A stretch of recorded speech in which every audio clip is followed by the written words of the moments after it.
6 bandar utama dalam sejarah kegemilangan Islam. Setiap agama besar di dunia pasti mempunyai beberapa lokasi yang dikatakan penting berdasarkan status dan catatan sejarah yang berkait dengan ajaran agama tersebut. Sejarah berkaitan agama ajaran Islam yang diperturunkan melalui Nabi Muhammad SAW sekitar abad ke-6 dan abad ke-7 Masihi turut sama mempunyai beberapa lokasi yang sangat penting. Berikutan peranan yang dimainkan bandar-bandar tersebut dalam menyebarkan ajaran Islam ke serata dunia atau menjadi bukti tentang kebenaran yang cuba dipertunjukkan kepada umat Islam. Dalam sejarah semasa dan selepas era Rasulullah SAW, beberapa lokasi dan bandar diangkat sebagai bandar umat Islam, sama ada sebagai pusat ibadat atau pusat empayar Islam yang berjaya dibentuk. Berikut adalah 7 lokasi utama di dunia yang mempunyai pengaruh yang sangat besar dalam sejarah umat Islam. Yang pertama, Mekah, Arab Saudi. Kota suci umat Islam yang menjadi lokasi di mana Rasulullah SAW dilahirkan, dibesarkan dan dilantik sebagai Rasul. Kota ini dianggap sebagai kota paling penting dalam hidup umat Islam kerana menjadi lokasi di mana bangunan Kaabah didirikan, menjadi hala tuju kiblat ibadat solat umat Islam 5 kali sehari. Kedua, Madinah, menjadi lokasi makam Rasulullah SAW ditempatkan. Madinah merupakan kota suci kedua umat Islam serta menempatkan Masjid Nabawi, masjid yang telah dibina sejak zaman baginda lagi. Kini masjid terbesar di dunia selain Nabi Muhammad SAW. 2 sahabat baginda iaitu Abu Bakar As-Siddiq dan Umar Al-Khattab juga disemadikan di sini. Ketiga, Damaskus. Damaskus ialah ibu negara Syariah. Damaskus telah pun dibuka beribu-ribu tahun lamanya dengan penemuan beberapa penempatan kecil. Sebelum kedatangan orang Rom menukar wajah bandar itu, dengan banyak binaan berunsurkan pemujaan dewa kepercayaan pagan diterapkan. Semasa era Rasulullah SAW sendiri pada tahun ke-7 Hijrah, Raja Damaskus ketika itu Harith bin Abi Syamir Ghazani ditawarkan untuk menerima Islam. Empayar Islam berjaya mengambil alih Damaskus pada tahun 634, menjadi bandar besar pertama milik Empayar Byzantine jatuh kepada tentera Muslim di bawah kendalian Khalid Al-Walid. 4. Baghdad, Iraq. Sebelum kedatangan Islam, Baghdad yang terletak di Iraq terletak di bawah pemerintahan Empayar Parsi.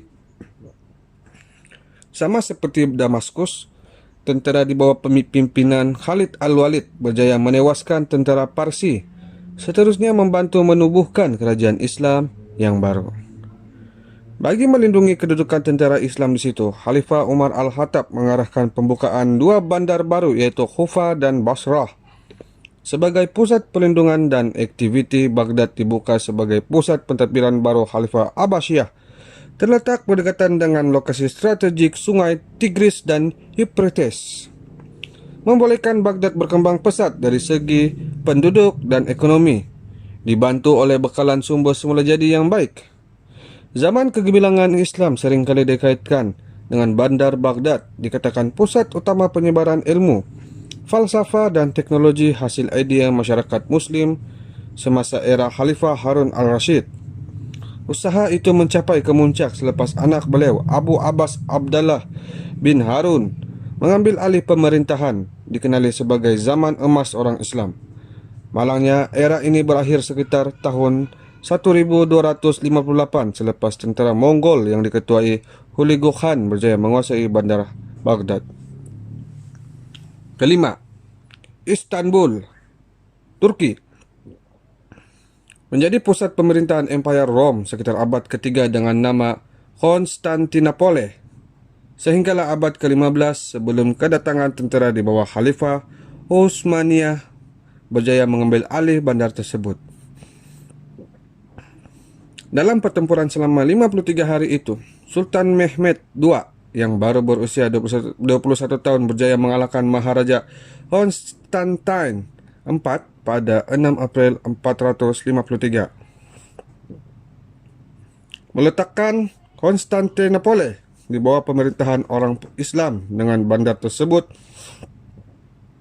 menjadi pusat pemerintahan Khalifah Utsmaniyah. Kejatuhan Konstantinopel juga layak dikatakan detik ini di mana akhirnya Empire Rome yang sangat berkuasa satu masa dahulu. Keenam, Cordoba, Spanyol, ditubuhkan pada tahun 152 BC.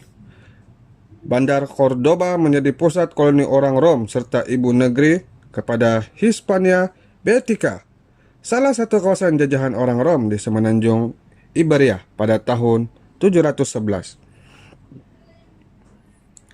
Bandar Cordoba jatuh kepada kedatangan mengejut tentara Islam, membolehkan kawasan tersebut diletakkan di bawah pemerintahan Khalifah Umayyah,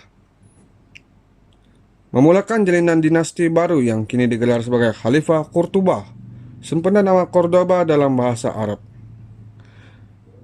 Berikutan kewujudan bandar Konstantinopel, Damaskus, dan Baghdad yang pesat membangun, pemerintah Cordoba juga menjalankan banyak pembangunan di tempat itu, mewujudkan kerjasama antara pemerintahan di bawah Khalifah Abdurrahman I dengan komuniti Kristen yang ada.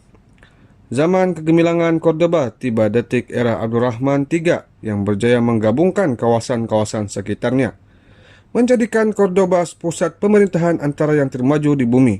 Bagaimanapun, perang saudara serta revolusi rampasan kuasa menyebabkan kekuatan pemerintahan Muslim mula renggang.